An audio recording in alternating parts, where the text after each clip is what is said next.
Terima kasih Anda masih bersama kami. Sungguh tega pemirsa, seorang Kapolres nonaktif di Ngada, Nusa Tenggara Timur diduga melakukan tindak asusila terhadap anak di bawah umur. Yang tak kalah mengejutkan, aksi bejat sang Kapolres diabadikan dan diunggah ke situs dewasa di Australia. Hingga kini pelaku ditahan di Propam Mabes Polri.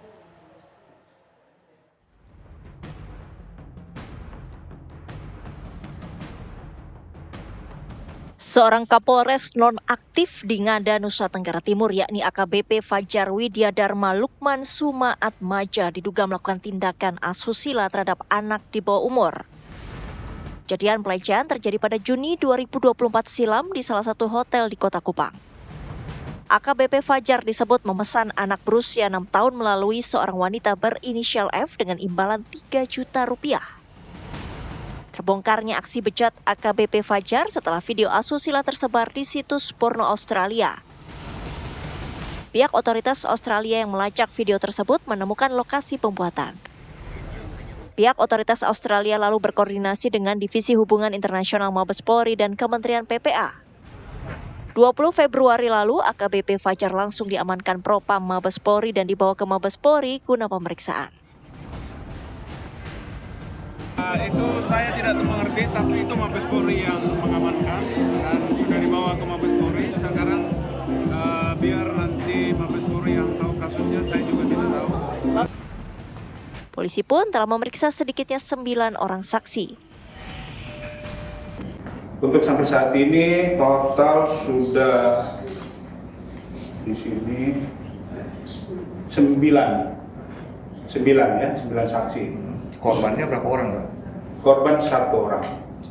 Korban adalah seorang anak yang berusia 6 tahun. Hingga kini pelaku masih ditahan di Divisi Propam Mabes Polri. Dari Kupang, Nusa Tenggara Timur, Fritz Floris, TV One mengabarkan. Ya pemirsa, Polda NTT masih terus menyelidiki dugaan kasus tindak pidana kekerasan seksual terhadap anak di bawah umur oleh Kapolres Ngada Nonaktif Fajar Widya Dharma Lukman Sumaat Maja. Lalu bagaimana upaya pendampingan terhadap para korban yang semuanya merupakan anak di bawah umur? Kita terhubung via Zoom dengan Deputi Bidang Perlindungan Khusus Anak Kementerian PPPA Nahar. Assalamualaikum, selamat siang Pak Nahar.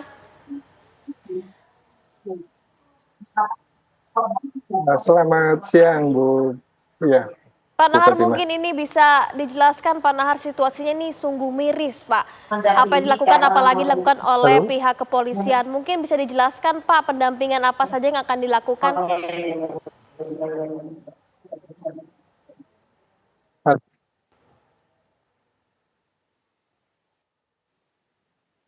Pak Nahar. Pak Nahar. Sinyalnya. Pak Nahar, silakan halo. Pak, mungkin bisa Siap. dijelaskan pendampingan apa saja Pak yang bisa diberikan? Iya tentu sesuai dengan kewenangan dan tugas yang dimiliki, tentu kami dengan daerah, unit layanan di daerah tentu memastikan bahwa apakah dari kejadian ini ada anak-anak yang perlu diberikan layanan gitu ya, perlu pendampingan. Dilihat dari dugaan kasusnya sendiri kan ini terkait dengan kekerasan seksual, maka korban anak tentu perlu didampingi dan sistem yang sudah terbangun tentu pihak penyidik berkoordinasi dengan unit layanan di daerah melakukan upaya-upaya bersama, proses hukumnya jalan, pendampingannya juga jalan. Untuk yang dilakukan oleh UPTD Kota Kupang tentu di samping melakukan pendampingan juga mendorong misalnya proses mengantarkan proses visum, lalu kemudian melakukan pendampingan lain, termasuk menempatkan anak di shelter gitu ya, dan kebutuhan asesmen lanjutan ini dilakukan di daerah. Ini trennya seperti apa sih Pak kasus pencabulan terhadap anak di bawah umur sejauh ini? Seperti apa Pak? Iya, dari data yang ada tentu, untuk kekerasan seksual, baik itu persetubuhan maupun, pencabulan, data yang masuk ke sistem informasi online, Kementerian Pemberdayaan Perempuan dan Perlindungan Anak, Januari, Februari di 2025 itu angkanya tercatat, 550.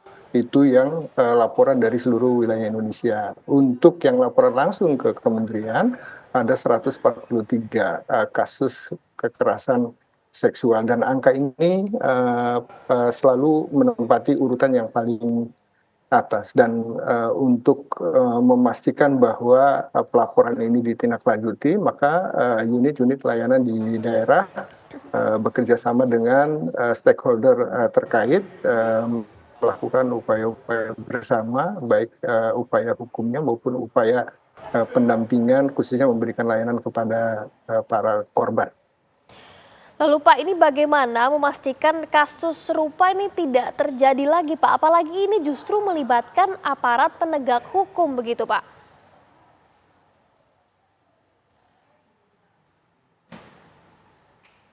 Iya Pak Nahar? Iya, iya, ini maka ya, untuk itu maka kasus ini harus diungkap, dan didalami, selengkap mungkin untuk memastikan bahwa misalnya, bahwa tidak ada anak-anak lain yang, menjadi korban. Lalu kemudian tidak ada misalnya praktek-praktek lain yang dilakukan dan akhirnya anak-anak menjadi korban. Dengan, memetakan dari kasus yang, muncul kita, bisa belajar tentang bagaimana mencegahnya.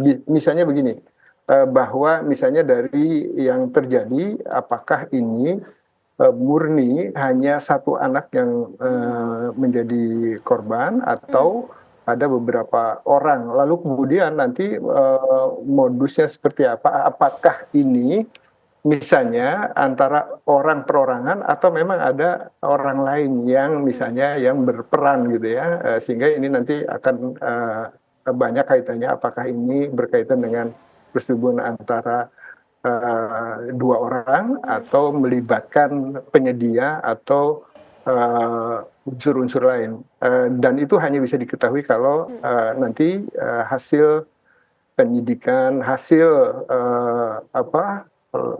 asesmen yang dilakukan oleh, Peksos, oleh psikolog, itu bisa, digali sedalam mungkin terhadap kasus ini.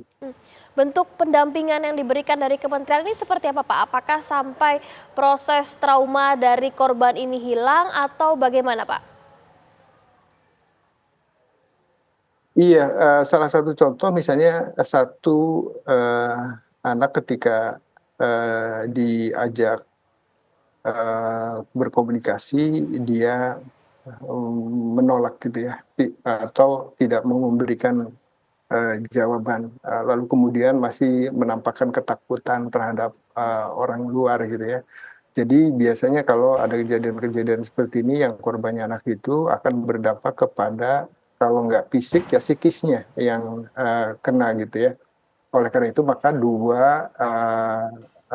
upaya yang, dilakukan biasanya memastikan soal kebutuhan pemulihan secara fisik, medis misalnya. Sehingga misalnya untuk membuktikan apakah ini ada kejadian atau tidak perlu, visum, psikiatrikum atau, berdampak atau tidak terhadap psikis anak, ini bisa juga, dilakukan upaya-upaya pendampingan psikologis Baik. oleh psikolog gitu ya. Jadi itu yang bisa dilakukan. Baik Pak Nahar, sekali lagi waktunya dan informasinya. Sekali lagi selamat siang Pak Nahar.